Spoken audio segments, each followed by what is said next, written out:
Rodney, ang ganda ng nilaro mo dito sa title clincher. Ano lang yung masasabi mo dun sa pinakita mo? Ano lang, siguro sobrang blessed lang din talaga. Tapos yun nga, katulad sinasabi ko, sobrang special niya ito and siguro kailangan ko lang rin talaga mag-step up. Nagkataon na yung focus kasi ng depensa nila kay Junmar. So kaya medyo nakakalubag-lubag ako tsaka sinipagan ko na lang din. Sobrang special kasi pero ganun sabi ko, kala ko after nung game ko, nung natapilok ako, hindi na makakabalik eh. Kasi medyo masakit talaga yung paa ko nun. Pero yun nga, nilabanan lang yan. Masasabi ko sulit naman yung pagod tsaka yung sacrifice natin.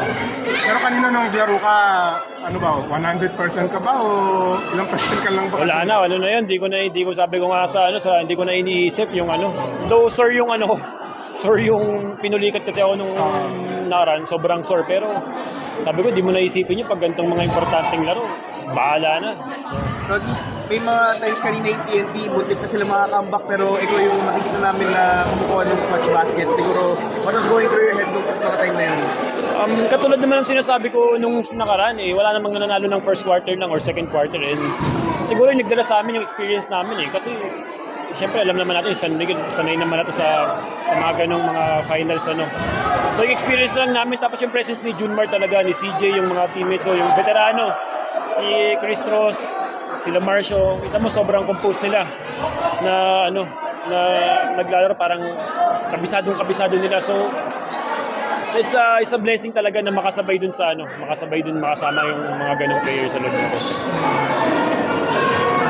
Rodney, light question lang sa akin. Ano masasabi mo lang na tuwing mahawa kami yung bola, yung chan ng crowd?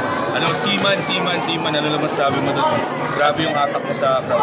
Nakakatawa kasi kasi hindi ko naman yung katulad nga, di ba, yung mga vlog namin na yun, katuwaan lang yun So nakakatawa kasi kinagat ng tao, maraming sumusuporta, nakakatawa kasi napapasaya natin sila. Lalo na yung mga yung isa pa yung mga OFW pag nagme-message yung mga OFW na tanggal daw yung lungkot nila. So malaking bagay para sa amin yun, nakakatawa.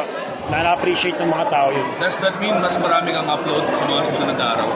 Oo, marami tayong pag mukhang mapaparami na yung upload natin kasi yung next conference may import na Mukhang mapapadala tayo sa mundo ng halimaw na naman ito.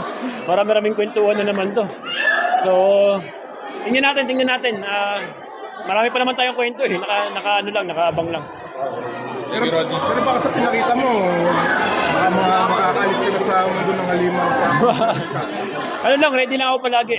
Kung anong ibigay sa akin na opportunity, ready lang ako palagi. Ready lang kung tawagin yung number ko, whether first 5, second 5, or kahit pa garbage or ready lang ako kasi ito yung trabaho blessing talaga na nandito ako sa sitwasyon na to.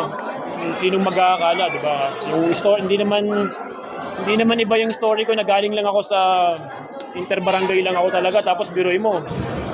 Nag-champion na nga ako. Biruan nga namin nila Jericho at ni Don kanina. Sabi pare, hindi tayo nag-champion sa UAAP kasi pang PBA pala tayo. Di ba? Tinitingnan na lang namin yung bright side ng mga sitwasyon. Thank you.